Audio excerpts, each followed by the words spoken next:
Hello dears, welcome to Salam learning. അനിറ്റമിസ് ആണ്. അപ്പം നമുക്ക് ബേസിക് ആയിട്ട് കുറച്ച് സയൻസ് പഠിക്കാം അല്ലേ. നമ്മളെല്ലാവരും ഇപ്പോൾ ഹീറ്റ് എന്ന് പറയുന്ന ഒരു ചാപ്റ്റർ അടിപൊളിയായിട്ട് പഠിച്ചുകൊണ്ടിരിക്കുകയാണ്. അപ്പോൾ അതിന് പബ്ലിക് ലൈവ് ആയിട്ട് ഇന്ന് കൃത്യം 7 മണിക്ക് മിസ് നമ്മുടെ ക്ലാസ് 7 CBSE യൂട്യൂബ് ചാനലിൽ വരുന്നുണ്ട്. മക്കൾ എല്ലാവരും എന്ത് ചെയ്യുക, മറക്കാതെ ഇന്ന് ജോയിൻ ചെയ്യാൻ കേട്ടോ. ഇനി നമ്മൾ ഹീറ്റ് എന്ന് പറയുന്ന ഒരു ചാപ്റ്ററിന് ശേഷം നമ്മൾ പഠിക്കുന്ന ഒരു ചാപ്റ്ററാണ് മക്കളെ നമ്മുടെ 9th യൂണിറ്റ് ആയ മോഷൻ ആൻഡ് ടൈം എന്ന് പറയുന്ന ഒരു ചാപ്റ്റർ.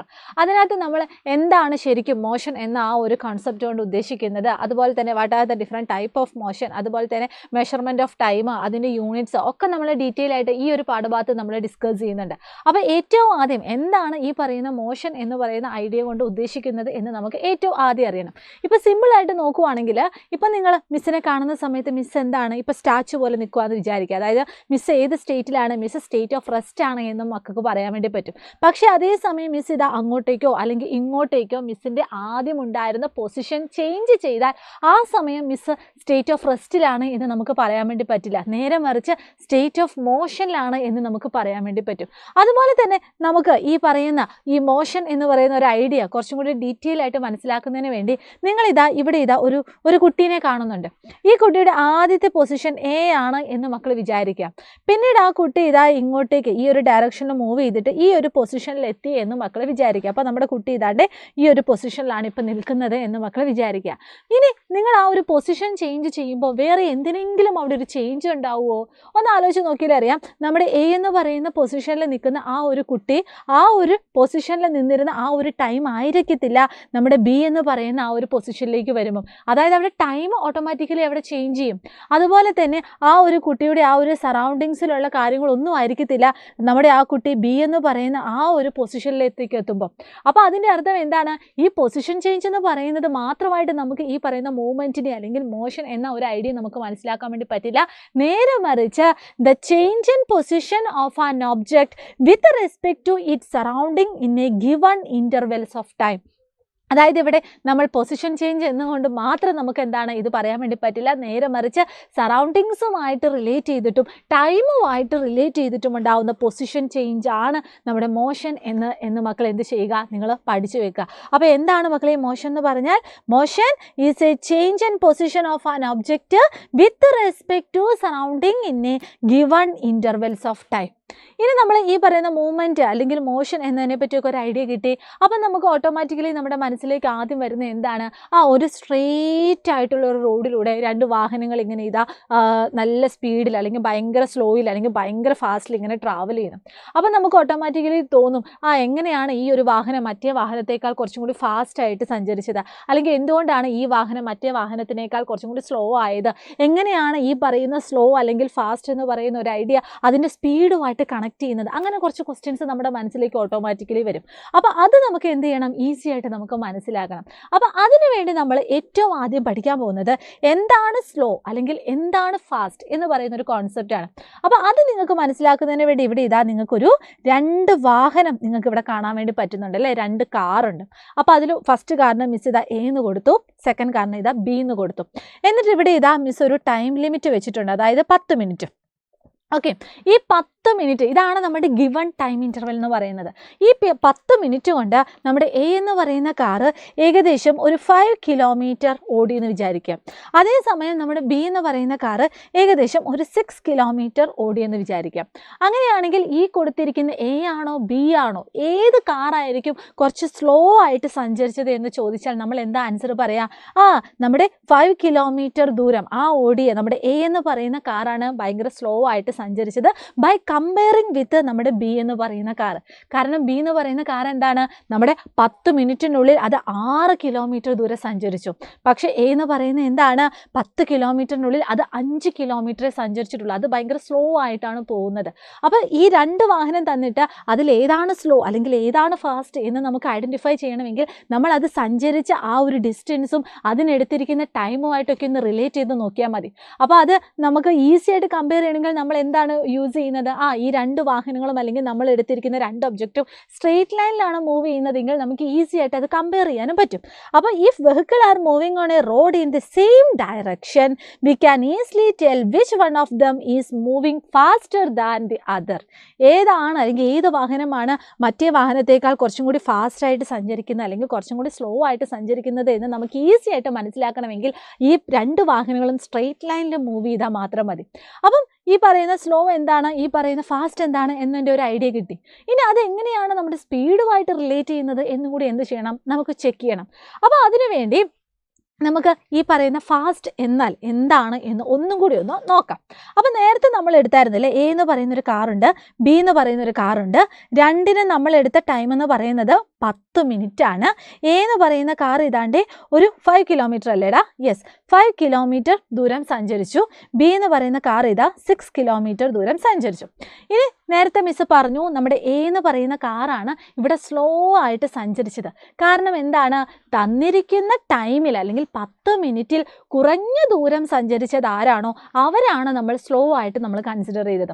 അതേപോലെ തന്നെ തന്നിരിക്കുന്ന ടൈം ലിമിറ്റിൽ ആരാണ് ലാർജ് ആയിട്ടുള്ള അല്ലെങ്കിൽ കൂടുതൽ ദൂരം സഞ്ചരിച്ചത് അവരാണ് നമ്മൾ ഫാസ്റ്റ് ആയിട്ട് സഞ്ചരിച്ചു എന്ന് നമ്മൾ പറയുന്നത്. അതായത് fast cover high distance in particular time and slow cover less distance in particular time. Idea കിട്ടിയില്ലേ? ഇനി നമുക്ക് സ്പീഡുമായിട്ട് റിലേറ്റ് ചെയ്ത് പറയാം. അപ്പം ഈ ഒരു എക്സാമ്പിൾ തന്നെ നമുക്ക് എന്താണ് സ്പീഡിൻ്റെ കേസിലും പറയാം. അപ്പോൾ ഇതാ രണ്ട് കാറ്, എയും ഉണ്ട് ബിയും ഉണ്ട്. ഇനി നമ്മൾ ഇതിനെ രണ്ട് രീതിയിലാണ് നമ്മൾ എക്സ്പ്ലെയിൻ ചെയ്യാൻ പോകുന്നത്.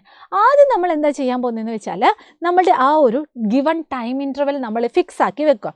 അതായത് നേരത്തെ ചെയ്തതുപോലെ തന്നെ 10 മിനിറ്റ് സമയം, ഇതാണ് നമ്മുടെ ഗിവൺ ടൈം ഇൻ്റർവെൽ. അപ്പം നമുക്കറിയാം ഇവിടെ ഇതാ 5 കിലോമീറ്റർ സഞ്ചരിച്ചു, ഇവിടെ ഇതാ 6 കിലോമീറ്റർ സഞ്ചരിച്ചു.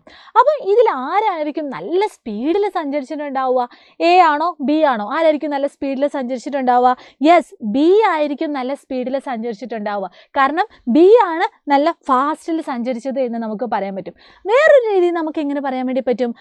തന്നിരിക്കുന്ന ആ ഒരു ടൈമിൽ ആരാണോ ലാർജ് ഡിസ്റ്റൻസ് കവർ ചെയ്തത് അവരാണ് ഹൈ സ്പീഡിൽ സഞ്ചരിച്ചു എന്നും കൂടി നമുക്ക് പറയാൻ വേണ്ടി പറ്റും.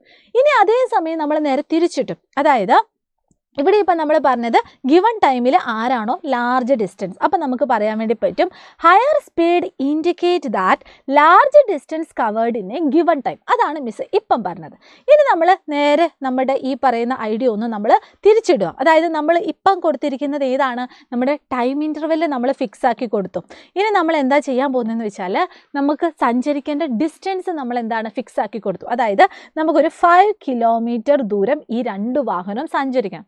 അതിനുവേണ്ടി ആദ്യത്തെ ഈ എ എന്ന് പറയുന്ന വാഹനം ഈ പറയുന്ന 5 കിലോമീറ്റർ ദൂരം സഞ്ചരിക്കുന്നതിന് വേണ്ടി ഒരു 10 മിനിറ്റ് എടുത്തു എന്ന് വിചാരിക്കാം. ഇനി ബി എന്ന് പറയുന്ന വാഹനം ഇതേ 5 കിലോമീറ്റർ സഞ്ചരിക്കുന്നതിന് വേണ്ടി ഒരു 15 മിനിറ്റ് എടുത്തു എന്ന് വിചാരിക്കാം. അങ്ങനെയാണെങ്കിൽ ഇതിൽ ഏത് വാഹനമായിരിക്കും നല്ല സ്പീഡിൽ സഞ്ചരിച്ചു എന്ന് പറയുന്നത്? ഒന്ന് ആലോചിച്ച് നോക്കിക്കേ. ഇവിടെ ഇതാ നമ്മൾ എടുത്തിരിക്കുന്ന ഡിസ്റ്റൻസ് എന്താണ്, സെയിം ആണ്. പക്ഷെ ആ ഒരു ഡിസ്റ്റൻസ് കവർ ചെയ്യുന്നതിന് വേണ്ടി അവരെടുത്തിരിക്കുന്ന സമയം വ്യത്യാസമാണ്. അപ്പോൾ നമുക്ക് എങ്ങനെ പറയാൻ വേണ്ടി പറ്റും? നമ്മൾ പറഞ്ഞിരിക്കുന്ന ആ ഒരു ഗിവൺ ഡിസ്റ്റൻസ് ആരാണോ കുറഞ്ഞ സമയം കൊണ്ട് കവർ ചെയ്യുന്നത് അവരായിരിക്കും നല്ല സ്പീഡിൽ സഞ്ചരിക്കുക എന്ന് പറയും. അപ്പോൾ ഇവിടെ നോക്കിയാൽ അറിയാം 5 കിലോമീറ്റർ എന്ന് പറയുന്നത് ഇതാ എ എന്ന് പറയുന്ന വാഹനം 10 മിനിറ്റ് കൊണ്ട് സഞ്ചരിച്ചു. പക്ഷെ ബി എന്ന് പറയുന്ന വാഹനം 15 മിനിറ്റ് കൊണ്ടാണ് സഞ്ചരിച്ചത്. അപ്പോൾ ഏതാണ് ഇവിടെ ഫാസ്റ്റ് ആയിട്ട് അല്ലെങ്കിൽ ഏതാണ് ഇവിടെ കുറച്ചും കൂടി സ്പീഡിൽ മൂവ് ചെയ്യുന്നത്? നമ്മുടെ എ എന്ന് പറയുന്ന വാഹനമാണ്. അപ്പം ഹൈ സ്പീഡ് എന്നതുകൊണ്ട് ഉദ്ദേശിക്കുന്നത് നമുക്ക് രണ്ട് രീതിയിൽ പറയാൻ വേണ്ടി പറ്റും. ഫസ്റ്റ് എന്താണ്, given distance in covered in a shorter time അല്ലെങ്കിൽ larger distance covered in a given time. അപ്പോൾ ഈ രണ്ട് രീതിയിൽ നമുക്ക് സ്പീഡിനെ നമുക്ക് പറയാൻ വേണ്ടി സാധിക്കും. അപ്പോൾ ഇത് മക്കൾ എന്ത് ചെയ്യുക, ഓർത്തിരിക്കുക. അപ്പോൾ ഫാസ്റ്റിൽ സഞ്ചരിച്ചു സ്പീഡിൽ സഞ്ചരിച്ചു അത് തമ്മിലുള്ള റിലേഷൻ എന്താണെന്നൊക്കെ ഒരു ഐഡിയ കിട്ടിയില്ലേ മക്കൾക്ക്? ഇനി നമ്മൾ നോക്കാൻ പോകുന്നത് എങ്ങനെയാണ് സ്പീഡ് കണ്ടുപിടിക്കുന്നത്. അപ്പോൾ സ്പീഡ് മനസ്സിലാക്കണമെങ്കിൽ നമുക്കൊരു ഗിവൺ ടൈം ഇൻ്റർവെല്ലിൽ എത്ര ദൂരം സഞ്ചരിച്ചു ആ ഒരു ഡിസ്റ്റൻസ് കിട്ടിയാൽ മതി എന്ന് നമുക്ക് പറഞ്ഞു. അപ്പോൾ അതിൻ്റെ ഡെഫിനിഷൻ എങ്ങനെ പറയാൻ വേണ്ടി പറ്റും? It is a total distance covered divided by total time taken. അതായത് speed is equal to total distance covered divided by total time taken. ആ ഒരു ഇക്വേഷൻ മക്കൾ എന്ത് ചെയ്യുക, പഠിച്ചു വെക്കുക. നമുക്ക് വേണമെങ്കിൽ S is equal to D by t എന്നൊക്കെ പറഞ്ഞിട്ട് നമുക്ക് എന്താണ് ഇക്വേഷൻ എഴുതാൻ വേണ്ടി പറ്റും. ഈ ഒരു ഇക്വേഷൻ പഠിച്ചു വെച്ചാൽ നമുക്ക് ഈ ഒരു ഇക്വേഷനിൽ നിന്ന് തന്നെ നമുക്ക് ഡിസ്റ്റൻസ് എത്ര എടുത്തു എന്നുകൂടി നമുക്ക് പറയാൻ വേണ്ടി പറ്റും. എങ്ങനെയാണ്? Distance is equal to S into T, അതായത് നമ്മുടെ സ്പീഡ് ഇൻറ്റു ടൈം ടേക്കൺ. അങ്ങനെ ചെയ്യാൻ വേണ്ടി പറ്റും. അപ്പോൾ ഒരു ഇക്വേഷൻ പഠിക്കുവാണെങ്കിൽ നമുക്ക് അതിൻ്റെ ഉള്ളിൽ നിന്ന് ധാരാളം ഇക്വേഷൻസ് ക്രിയേറ്റ് ചെയ്തിട്ട് നമുക്കിങ്ങനെ പ്രോബ്ലംസ് ഒക്കെ ചോദിക്കുവാണെങ്കിൽ ഈസി ആയിട്ട് നമുക്ക് കാൽക്കുലേറ്റ് ചെയ്ത് ആൻസർ കിട്ടും. അപ്പോൾ ഇതും മക്കൾ എന്ത് ചെയ്യുക? ഓർത്തിരിക്കാം. ഇനി നമ്മളിവിടെ പഠിക്കുന്നത് സ്പീഡ് എന്ന് പറയുന്നത് നമുക്കിപ്പം മെഷർ ചെയ്യണം. എങ്ങനെയാണ് നമ്മൾ മെഷർ ചെയ്യുന്നത്? ഇപ്പം നമ്മൾ വാഹനം നോക്കുന്ന സമയത്ത് വാഹനത്തിൻ്റെ ആ ഒരു ഫ്രണ്ടിൽ ആ ഒരു സെറ്റപ്പിൽ നമുക്ക് എന്താണ് ഈ പറയുന്ന സ്പീഡിനെ മെഷർ ചെയ്യുന്ന ഒരു ഡിവൈസ് ഉണ്ട്. അതിനെ നമ്മൾ വിളിക്കുന്ന പേരാണ് മക്കളെ സ്പീഡോമീറ്റർ എന്ന് നമ്മൾ പറയുന്നത്. The meter which record speed in kilogram per hour. Okay, അതായത് അവിടെ നമ്മൾ പറയുന്നുണ്ട് കിലോഗ്രാം പെർ അവർ, ആ ഒരു യൂണിറ്റിൽ നമ്മൾ സ്പീഡിനെ മെഷർ ചെയ്യുന്നതിന് വേണ്ടി നമ്മൾ ഉപയോഗിക്കുന്ന ഡിവൈസാണ് സ്പീഡോമീറ്റർ എന്ന് പറയുന്നത്. മക്കൾ എന്താണ് ഈ ഒരു ചിത്രം നോക്കിയാൽ മതിയല്ലേ, നമ്മുടെ വാഹനങ്ങളുടെ ഒക്കെ ഫ്രണ്ടിൽ നമുക്ക് കാണാൻ വേണ്ടി പറ്റും. ഇനി അതേസമയം എത്ര ഡിസ്റ്റൻസ് ട്രാവൽ ചെയ്തു എന്ന് നമുക്ക് മനസ്സിലാക്കണമെങ്കിലോ അതിനുവേണ്ടി നമ്മൾ ഉപയോഗിക്കുന്ന ആ ഒരു മീറ്റർ അല്ലെങ്കിൽ ആ ഒരു ഡിവൈസിനെ നമ്മൾ വിളിക്കുന്ന പേരാണ് ഓഡോമീറ്റർ എന്ന് പറയുന്നത്. അപ്പോൾ സ്പീഡോമീറ്ററും ഓഡോമീറ്ററും മക്കൾ ആ ഒരു വ്യത്യാസം നിങ്ങൾ അറിഞ്ഞു പഠിക്കണം. നമ്മുടെ സ്പീഡോമീറ്റർ എന്ന് പറഞ്ഞാൽ എന്താണ്? The meter which record speed in kilometre per hour ആണ്. ഓഡോമീറ്റർ എന്ന് പറഞ്ഞാൽ എന്താണ്? The meter which record the distance covered by that vehicle. അതും എന്ത് ചെയ്യുക? ഓർത്തിരിക്കുക കേട്ടോ. ഇനി സ്പീഡ് എന്ന് പറയുന്ന രണ്ട് തരത്തിലുണ്ട്. ഒന്ന് എന്താണ്? യൂണിഫോം മോഷൻ, രണ്ടാമത്തെ എന്താണ്? Non uniform motion. ഈ യൂണിഫോം മോഷൻ എന്ന് പറയുമ്പോൾ നിങ്ങൾ ഇത്രയും ആലോചിച്ചാൽ മതി. Equal distance in equal time interval. അതായത് നമ്മളൊരു ഗിവൺ ടൈം ഇൻ്റർവെൽ കൊടുക്കുകയാണെങ്കിൽ ഓരോ അത്രയും എമൗണ്ട് ഓഫ് ടൈം ഇൻ്റർവെൽ ഇങ്ങനെ മാറുമ്പോഴും ഒരു കോൺസ്റ്റൻ്റ് ആയിട്ട് എമൗണ്ട് ഓഫ് ഡിസ്റ്റൻസ് ആണ് ഇങ്ങനെ ചേഞ്ച് ചെയ്ത് വരുന്നത്. അതായത് കോൺസ്റ്റൻ്റ് ആയിട്ട് എന്താണ്? ഈ ഒരു സ്പീഡിൻ്റെ ഒരു വേരിയേഷൻ ആണ് നമുക്കിവിടെ കാണാൻ വേണ്ടി പറ്റുന്നത്. അപ്പം എന്താണ് യൂണിഫോം മോഷൻ എന്ന് പറഞ്ഞാലോ? An object moving along a straight line with the constant speed is said to be uniform motion. അപ്പോൾ യൂണിഫോം മോഷൻ എന്ന് പറയുമ്പോൾ നിങ്ങൾ ഈ കോൺസ്റ്റൻറ്റ് സ്പീഡാണ് എന്ന് നിങ്ങൾ എന്ത് ചെയ്യുക? ഓർത്തിരിക്കുക. ഇനി അതുപോലെ തന്നെ നിങ്ങൾ ഓർത്തിരിക്കേണ്ട വേറെ ഒരു കാര്യമാണ് equal distance in equal interval of time. ഇനി നോൺ യൂണിഫോം ആണെങ്കിലോ, if the speed of an object moving along A straight line keep changing, അതായത് അതിൻ്റെ സ്പീഡ് എന്താണ്? ചേഞ്ച് ചെയ്തുകൊണ്ടിരിക്കുകയാണ്, അപ്പോഴാണ് നമ്മൾ നോൺ യൂണിഫോം ആണ് എന്ന് നമ്മൾ പറയുന്നത്.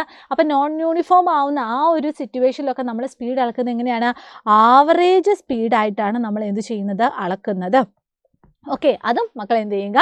നോട്ട് ചെയ്യുക. അപ്പോൾ ഇത്രയും കാര്യങ്ങൾ എന്താണ് വളരെ കുറഞ്ഞ സമയം കൊണ്ട് നമ്മൾ പഠിച്ചിട്ടുണ്ട്. എന്താണ് സ്പീഡ്, അതും ഈ പറയുന്ന ഫാസ്റ്റ് എന്താണ്, സ്ലോ എന്താണ്, അതുപോലെ തന്നെ speedometer, odometer, uniform motion, non uniform motion എന്നതിനെ പറ്റിയൊക്കെ ഒരു ബെറ്റർ ആയിട്ടുള്ള ഒരു ഐഡിയ നിങ്ങൾക്ക് കിട്ടിയെന്ന് മിസ് വിചാരിക്കുന്നു. അപ്പോൾ തൽക്കാലത്തേക്ക് എന്താണ് ഇതിൻ്റെ ബാക്കി പോർഷൻസ് ഒക്കെ ആയിട്ട് നമുക്ക് അടുത്ത ദിവസം വരാം. അപ്പോൾ എല്ലാവർക്കും all the very best and thank you so much. Bye bye.